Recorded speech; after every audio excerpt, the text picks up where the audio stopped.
Cordoba ও Granada ১৬ June ১৯৩২। Asia ও Europe পরিক্রমা করে আমরা এখন যে সময়টাতে পৌঁছেছি সে হলো খ্রিস্ট জন্মের ১০০০ বছর পরেকার যুগ। গত চিঠিতে আমরা এক পলক পিছনের দিকে তাকিয়ে দেখেছি আরবদের অধীনে স্পেন দেশের অবস্থা সে সময় কেমন ছিল, সে কথাটা কেমন করে যেন বাদ পড়ে গেছে। আবার একবার পিছনে ফেরা যাক।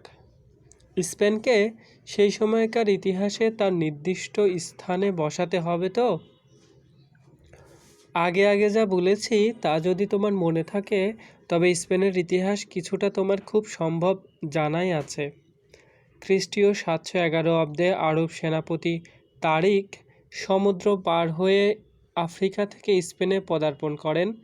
তার জাহাজ জিব্রাল্টার বন্দরে এসে লাগে।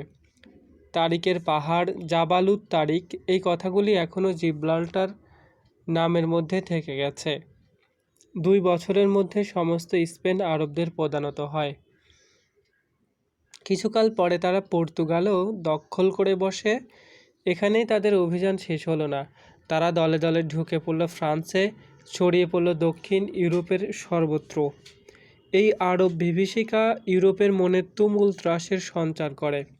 ফ্রাঙ্ক ও অন্যান্য ইউরোপীয় জাতিপুঞ্জ চার্লস মর্টেলের নেতৃত্বে আরবদের বাধা দেবার জন্য প্রাণপণ চেষ্টা করে। তাদের এই চেষ্টা সফল হয়। পোয়াটিয়ের্সের কাছে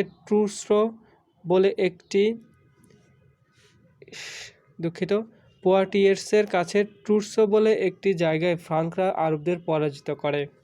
এই পরাজয়ের পর আরবদের ইউরোপ জয় করার সকল স্বপ্ন ভূমিসাৎ হয়ে যায়। এরপরও অনেকবার ফ্রাঙ্ক ও অন্যান্য খ্রিস্টান জাতিদের সঙ্গে আরবদের সংঘাত হয়েছে। কখনো তারা ফ্রান্সে ঢুকে পড়েছে, কখনো বা ফ্রাঙ্করা তাদের হটিয়ে দিয়েছে স্পেনে। শার্লামেন স্পেনে ঢুকে আরবদের আক্রমণ করেছিলেন, পরাজিত হয়ে তাকে ফিরে আসতে হয়। মোটামুটিভাবে বলতে গেলে বলা যায় দুপক্ষের কেউই কারো চেয়ে কম ছিল না। আরবেরা স্পেন দেশের শাসনকর্তা হয়ে বসলেও ইউরোপের অন্যান্য জায়গা অধিকার করার অভিপ্রায় ক্রমে ত্যাগ করে। স্পেন এইভাবে বিরাট আরব সাম্রাজ্যের অঙ্গীভূত হয়ে যায়। সে সাম্রাজ্য তখনকার দিনে সুদূর মঙ্গোলিয়া থেকে আরম্ভ করে আফ্রিকা অতিক্রম করে স্পেন অবধি বিস্তৃত ছিল। এ সাম্রাজ্য কিন্তু বেশিকাল স্থায়ী হয়নি। তোমার হয়তো মনে আছে, আগেই তোমাকে বলেছি যে আরব দেশে অনেক দিন ধরে একটা গৃহ বিবাদ চলে। আব্বাসি আরবেরা উমাইয়াদ খলিফার অনুগামী আরবদের হারিয়ে দেয়। খলিফা স্বয়ং দেশত্যাগ করে প্রাণে বাঁচেন। স্পেনে আরবদের যে রাজপ্রতিনিধি ছিলেন তিনি ছিলেন উমাইয়াদ। নূতন আব্বাসি খলিফাকে তিনি মেনে নিতে সম্মত হলেন না। এইভাবে স্পেন আরব সাম্রাজ্য থেকে বিচ্ছিন্ন হয়ে বেরিয়ে আসে। বাগদাদের খলিফা তখন ঘরের বিবাদ মেটাতেই ব্যস্ত। ১০০০ মাইল দূরের এই রাজ্যটিকে রক্ষা করার মতো তার আগ্রহও ছিল না, ক্ষমতাও ছিল না। কিন্তু স্পেনে বাগদাদে এইভাবে পরস্পরের প্রতি একটা বৈরী ও বিদ্বেষের ভাব জন্মালো, যার ফলে বিপদে আপদে পরস্পরকে সাহায্য করা তো দূরের কথা, একের বিপদে অন্যে যেন খুশি হয়ে উঠত।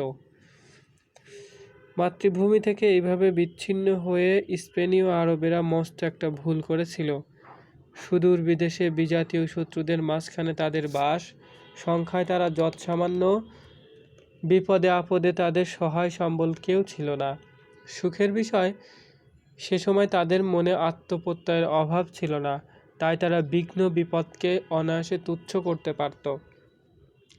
বস্তুতপক্ষে উত্তর দিক থেকে খ্রিস্টান প্রতিপক্ষের নিরন্তর চাপ সত্ত্বেও তারা আর কারো সাহায্যশ্রয় স্পেন দেশের অনেকখানি অংশের উপর ৫০০ বছর ধরে তাদের প্রভুত্ব বজায় রেখেছিল। তারপরেও আরবেরা দক্ষিণ স্পেনের একটি অপেক্ষাকৃত স্বল্পায়তন রাজ্য ২০০ বছর ধরে নিজেদের অধিকারে রাখে।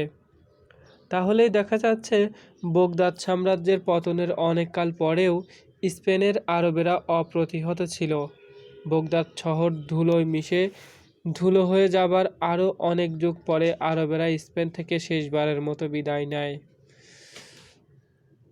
একাদিক্রমে বিদেশাগত আরবেরা যে স্পেন শাসন করেছিল সে কথা ভাবলে আশ্চর্য হতে হয়। আরও আশ্চর্যের বিষয় হলো এই আরব অর্থাৎ মুরদের সভ্যতা ও সংস্কৃতি। এদিক থেকে তারা খুবই যে উন্নত ছিল সে বিষয়ে সন্দেহ নেই। মুর সভ্যতার কথা বলতে গিয়ে একজন ঐতিহাসিক হয়তো একটুখানি উৎসাহের আতিশয্যেই বলে গেছেন, মুররা কর্ডোবায় যে আশ্চর্য একটি রাজ্য গঠন করেছিল, মধ্যযুগের পক্ষে তা এক অতি বিস্ময়কর ব্যাপার। সমস্ত ইউরোপ যখন অজ্ঞান ও হিংসা বিদ্বেষের অন্ধকারে ডুবেছিল, তখন পশ্চিম জগতের দৃষ্টির সম্মুখে একমাত্র কর্ডোবাই জ্ঞান ও সভ্যতার আলোক তুলে ধরেছিল। কর্ডোবা ছিল 500 বছর ধরে এই মুর রাজ্যের রাজধানী। ইংরেজিতে এই নামটি সচরাচর কর্ডোবা বলে উচ্চারিত হয়। আমি অনেক সময় একই নাম ভিন্ন ভিন্ন বানানে লিখি, আশা করি কর্ডোবার বেলা সে ভুলটা কাটিয়ে উঠতে পারব। কর্ডোবা শহরটি যেমন বড় ছিল তেমনি সুদৃশ্য, উদ্যানের মতো পরিপাটি ও মনোরম ছিল এর ঘরবাড়ি, পথঘাট। এ শহরে 10 লক্ষ লোক বাস করত। কর্ডোবা লম্বায় ছিল 10 মাইল, শহরতলি অঞ্চলের আয়তন ছিল 24 মাইল। লিখিত আছে যে এই শহরে প্রাসাদ ও অট্টালিকাদির সংখ্যা ছিল 60,000, সাধারণ বসতবাটি ছিল 2 লক্ষ, দোকান ছিল 80,000 ও সাধারণের ব্যবহারের জন্য 700 হামাম। সংখ্যাগুলি হয়তো একটু বাড়িয়ে বলা হয়েছে, তবু এর থেকেই বোঝা যায় কীরকম প্রচণ্ড ও জমকালো শহর ছিল কর্ডোবা। শহরে অনেকগুলি গ্রন্থাগার ছিল, তার মধ্যে সবচেয়ে বড় ছিল আমিরের খাস গ্রন্থাগার। এই গ্রন্থাগারের পুস্তক সংখ্যা ছিল 4 লক্ষ। কর্ডোবার বিশ্ববিদ্যালয় সারা ইউরোপে এমনকি পশ্চিম এশিয়াতেও বিদ্যার পীঠস্থান হিসাবে খ্যাতি অর্জন করেছিল। দরিদ্র প্রজাদের জন্য অনেকগুলি অবৈতনিক প্রাথমিক বিদ্যালয় ছিল। একজন ঐতিহাসিক বলেন, স্পেনের অধিকাংশ লোকই লিখতে পড়তে জানত, খ্রিস্ট ধর্মাবলম্বী ইউরোপে কিন্তু তা ছিল না। সেখানে একমাত্র যাজক সম্প্রদায় ছাড়া আর সকলকে, এমনকি উচ্চবংশীয় লোকেরা পর্যন্ত সম্পূর্ণভাবে নিরক্ষর ছিল। এই ধরনের শহর ছিল কর্ডোবা। কেবল আর একটিমাত্র শহর ছিল তার সঙ্গে তুলনীয়, সে হলো বগদাদ। কর্ডোবার খ্যাতি পৃথিবীময় ছড়িয়ে পড়ে। 10ম শতকে একজন জার্মান লেখক কর্ডোবার বর্ণনা দিতে গিয়ে বলেছেন, এ শহর সমস্ত বিশ্বের ভূষণ স্বরূপ। দূর দেশ থেকে ছাত্রেরা আসত কর্ডোবা বিশ্ববিদ্যালয়ে বিদ্যা শিক্ষা করতে। আরব দর্শনের প্রভাব ইউরোপের নামকরা বিশ্ববিদ্যালয়গুলিতে ছড়িয়ে পড়ে। প্যারিসে, অক্সফোর্ডে, উত্তর ইতালির বিখ্যাত বিদ্যা কেন্দ্রগুলিতে এই দর্শনের যথেষ্ট সমাদর হয়। অ্যাভেররোয়েস অর্থাৎ ইবনে রশিদ ছিলেন দ্বাদশ শতাব্দীতে কর্ডোবার একজন উচ্চ শ্রেণীর দার্শনিক। তার শেষ বয়সে তার সঙ্গে স্পেনের শাসনকর্তা বা আমিরের মনোমালিন্য হয় ও তার ফলে তিনি নির্বাসিত হন। তিনি তখন প্যারিসে গিয়ে বসবাস স্থাপন করেন। ইউরোপের অপরাপর দেশের মতো স্পেনেও তখন সামন্ত প্রথার প্রচলন ছিল। শক্তিশালী সামন্তবর্গের সঙ্গে শাসনকর্তা আমিরের যুদ্ধ বিগ্রহ প্রায়ই লেগে থাকত। এই গৃহবিবাদের ফলে স্পেন দেশে আরবদের রাজ্য এত দুর্বল হয়ে পড়ে যে বহিঃশত্রুর আক্রমণেও তা সম্ভব হতে পারত না। এই সময়ে উত্তর স্পেনের কয়েকটি খ্রিস্টান রাজ্য পরাক্রান্ত হয়ে আরবদের বহিষ্কৃত করে দিতে আরম্ভ করে। খ্রিস্টীয় 1000 অব্দের কাছাকাছি আমিরের রাজত্ব প্রায় সমস্ত স্পেন জুড়ে বিস্তৃত ছিল। দক্ষিণ ফ্রান্সের একটা ছোট অংশ ছিল এই রাজ্যের অন্তর্গত। অল্প দিনের মধ্যে এই রাজ্যে ভাঙন ধরে দেশের মধ্যে অন্তর্দ্বন্দ্বের ফলে আরবেরা স্পেনে যে চমৎকার সভ্যতার কাঠামো গড়ে তুলেছিল, তাদের শিল্প, বিলাস ব্যসনের নানা উপকরণ, তাদের আদব কায়দা সমস্তই ছিল ধনিক শ্রেণীর উপযোগী। এই ধনিকতন্ত্রের বিরুদ্ধে অনাহার ক্লিষ্ট সর্বহারাদের দল বিদ্রোহ করে। তারা পণ করে বসে যে বড় লোকের জন্য কায়িক পরিশ্রমের কাজ তারা করবে না।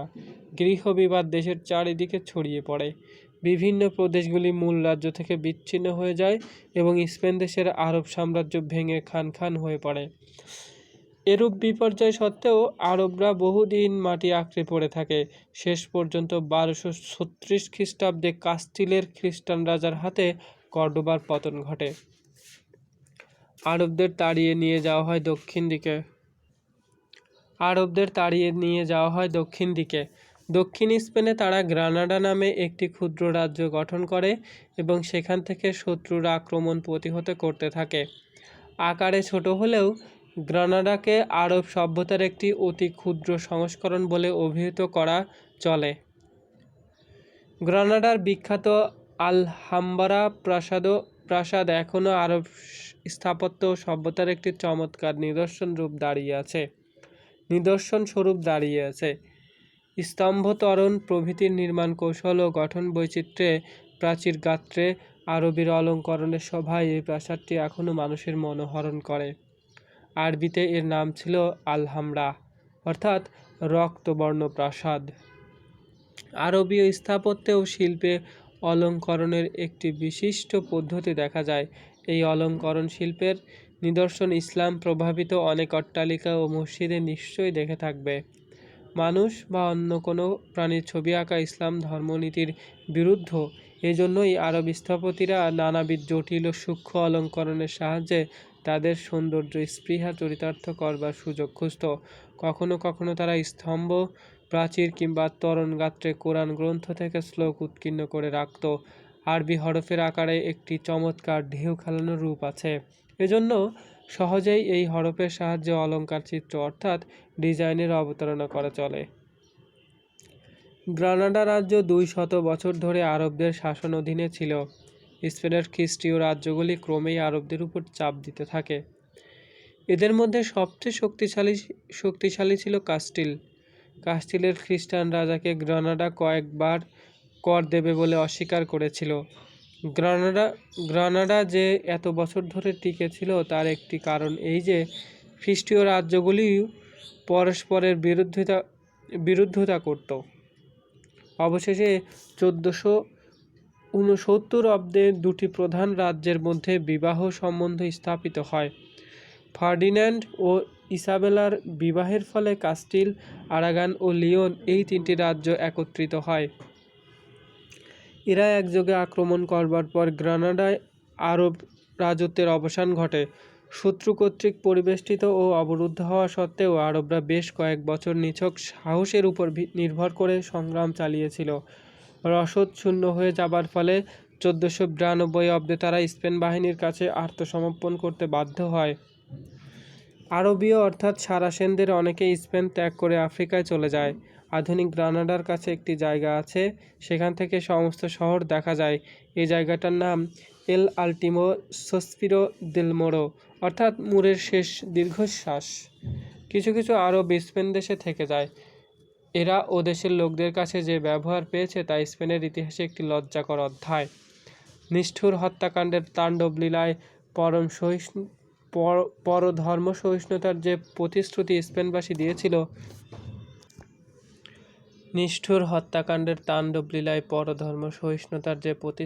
স্পেনবাসী দিয়েছিল তার কথা তারা সমস্ত ভুলে গেল। এই সময় রোমান ক্যাথলিক সম্প্রদায় অন্য মতাবলম্বী লোকদের নির্বিচারে ধ্বংস করার জন্য ইনকুইজিশন নামে একটি হৃদয়হীন অস্ত্র আবিষ্কার করে। ইনকুইজিশন অর্থাৎ ধর্মবিচারের অজুহাতে স্পেনে যে ভয়াবহ কাণ্ড অনুষ্ঠিত হতো তার তুলনা বিরল। সারাসেন অথবা আরবদের অধীনে ইহুদিরা ব্যবসা বাণিজ্যে প্রভূত উন্নতি লাভ করে। ইনকুইজিশনের ফলে তাদের অনেককেই খ্রিস্ট ধর্ম গ্রহণ করতে বাধ্য করা হয়। ধর্মত্যাগ করতে যারা চায়নি তাদের স্পেনবাসী পুড়িয়ে মারে। স্ত্রীলোক ও শিশুদেরও এই অত্যাচার থেকে অব্যাহতি ছিল না।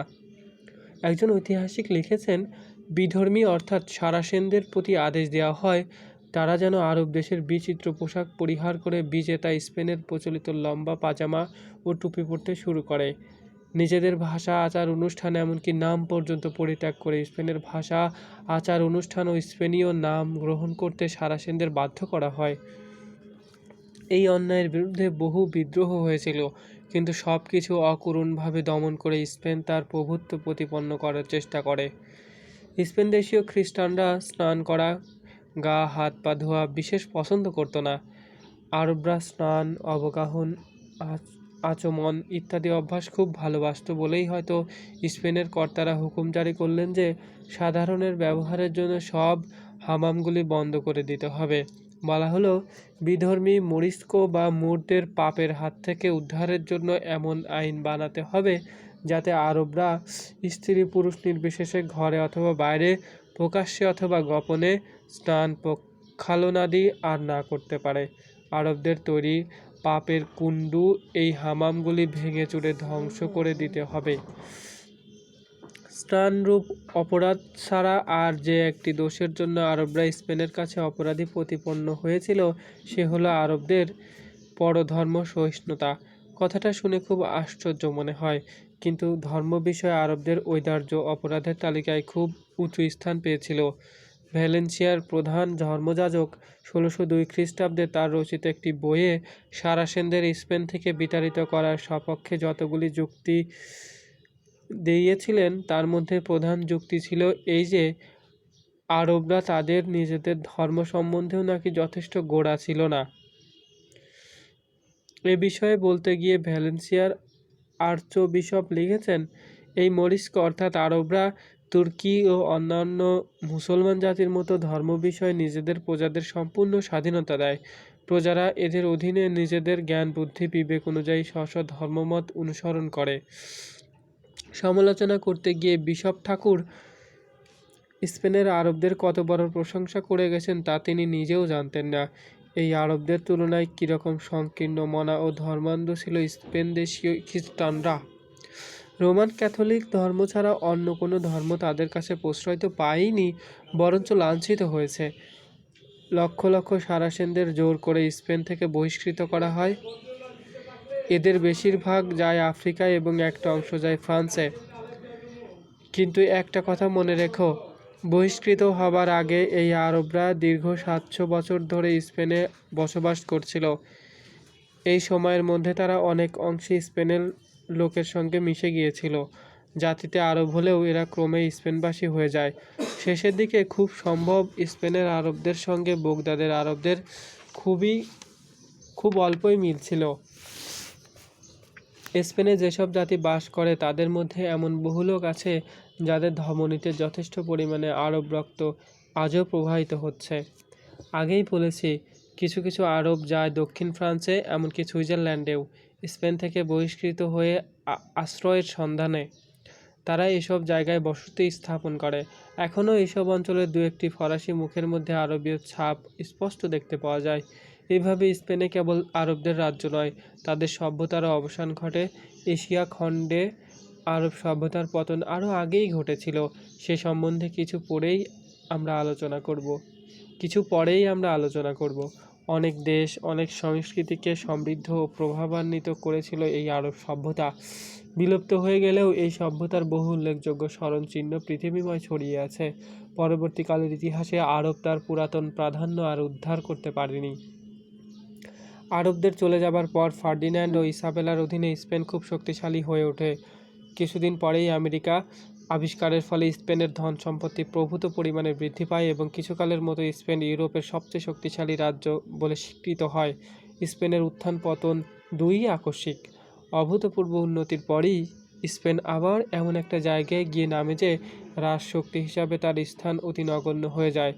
ইউরোপের অন্যান্য দেশগুলি যখন উন্নতির পথে এগিয়ে চলেছে তখন স্পেন পচা ডবার মতো আপনার আবর্তের মধ্যে আপনি ঘুরপাক খাচ্ছিল।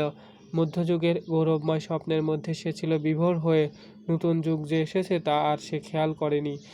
ইংরেজ ঐতিহাসিক লেন পুল স্পেনবাসী সারাসেনদের সম্বন্ধে বলতে গিয়ে বলেছেন, বহু শতাব্দী ধরে স্পেন ছিল সভ্যতার কেন্দ্র। শিল্প, সাহিত্য, জ্ঞান, বিজ্ঞান ও চারুকলার পীঠস্থান ছিল এই স্পেন। মুরদের উন্নত শাসন ব্যবস্থার ধারের কাছেও সেকালকার ইউরোপীয় কোনো রাজশক্তি আসতে পারত না। ফার্ডিন্যান্ড ও ইসাবেলার সময়ে এবং সম্রাট চার্লসের রাজত্বকালের স্বল্পকালের মতো স্পেনের গৌরব বৃদ্ধি পেয়েছিল বটে, কিন্তু মুরদের মতো দীর্ঘকাল স্থায়ী গৌরবের বুনিয়াদ গঠন করতে তারা কেউ পারেননি। মুরদের নির্বাসিত করা হলো। কিছুদিন খ্রিস্টান স্পেন উজ্জ্বলভাবে শোভা পেল চাঁদের মতো ধার করা আলো নিয়ে। তারপরে এলো চন্দ্রগ্রহণের অন্ধকার। সেই তখন থেকে অন্ধকারের মধ্যে স্পেন বৃথা পথ হাতড়ে মরছে। মুরদের সত্যিকার সমাধি স্থান দেখা যায় ঊষর নির্জন বন্ধ্যা প্রান্তরে। এই প্রান্তরেই একদিন মুররা সোনা ফলিয়েছিল। মুরদের আমলে যে দেশ বাকচাতুরী ও বিদ্যা বুদ্ধিতে শ্রেষ্ঠ স্থান অধিকার করেছিল সে দেশের লোক আজ মূর্খতার পঙ্কে নিমজ্জিত। জাতি হিসাবে দেশ হিসাবে স্পেনের এমন অধঃপতন হয়েছে যে আজ তার ভাগ্যে লাঞ্ছনা ছাড়া আর কিছু নেই। ঐতিহাসিকের এই মন্তব্যটি খুবই কঠোর। বছরখানেক আগে স্পেনে একটি বিদ্রোহ হয় ও তার ফলে রাজা সিংহাসনচ্যুত হন। এখন সেখানে গণতান্ত্রিক শাসন ব্যবস্থা চলছে। আশা করা যায় যে এই গণতন্ত্রের আওতায় স্পেনের অবস্থা উন্নত হবে এবং স্পেন জগৎসভায় আবার তার স্বকীয় স্থান অধিকার করতে সমর্থ হবে। ধন্যবাদ। আজকের চিঠি পর্ব থেকে বিদায় নিচ্ছি আমি মোহাম্মদ আসাদ। শুভকামনা।